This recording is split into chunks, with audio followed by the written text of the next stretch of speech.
Aujourd'hui, je te montre la rénovation de ce sol en carrelage avec du béton ciré. Je te montre comment appliquer correctement un béton ciré sur du carrelage. Déjà, première étape très importante, on vient poncer le carrelage avec une ponceuse à béton pour bien uniformiser, le rendre super lisse et le rendre poreux.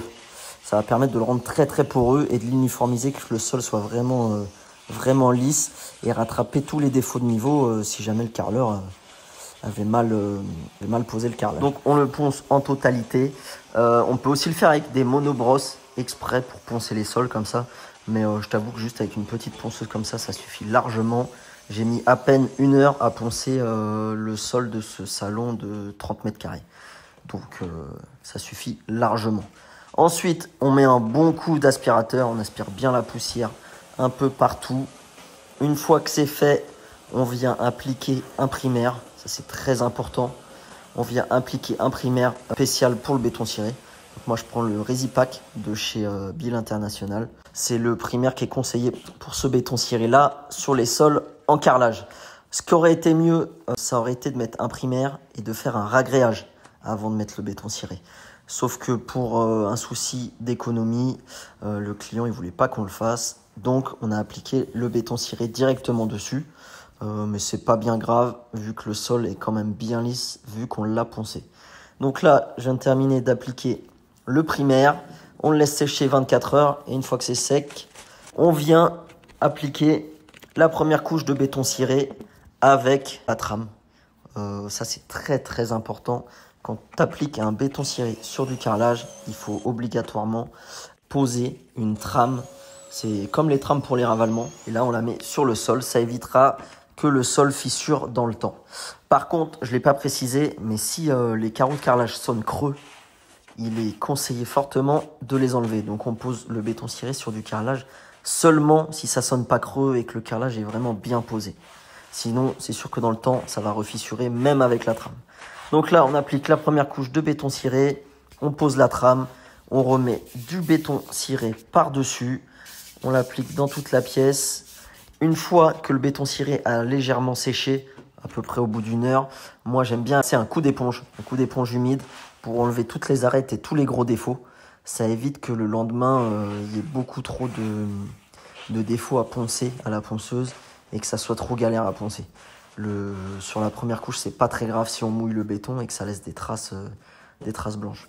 Donc là, je continue d'appliquer le béton et voilà ce que ça donne. Tu vois, il y a des marques blanches un peu partout.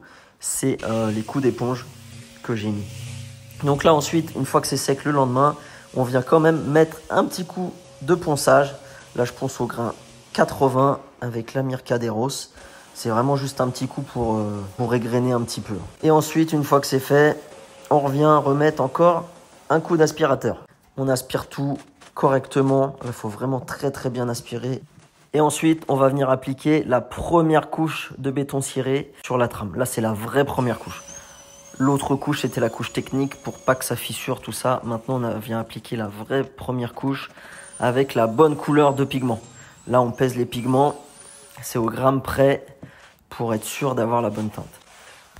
On mélange tout. Là, j'ai préparé 25 kg pour faire toute la pièce. Donc, c'est parti pour appliquer la première couche. Et avec ce béton ciré là, nous, on le travaille frais sur frais. On peut le travailler sec sur sec, mais nous, on le travaille frais sur frais parce que ça laisse beaucoup plus de motifs. Et aussi, à la finition, je trouve que c'est beaucoup plus lisse quand on le travaille frais sur frais. Donc, en gros, on applique la première couche. On la laisse sécher une petite heure à peu près. Ça dépend de la chaleur qu'il fait, mais en gros, c'est une petite heure.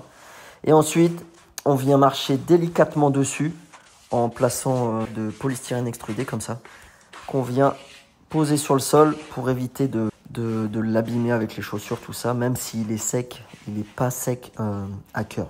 Là, on vient appliquer la deuxième couche qu'on vient ferrer pour que la deuxième couche rentre dans la première couche.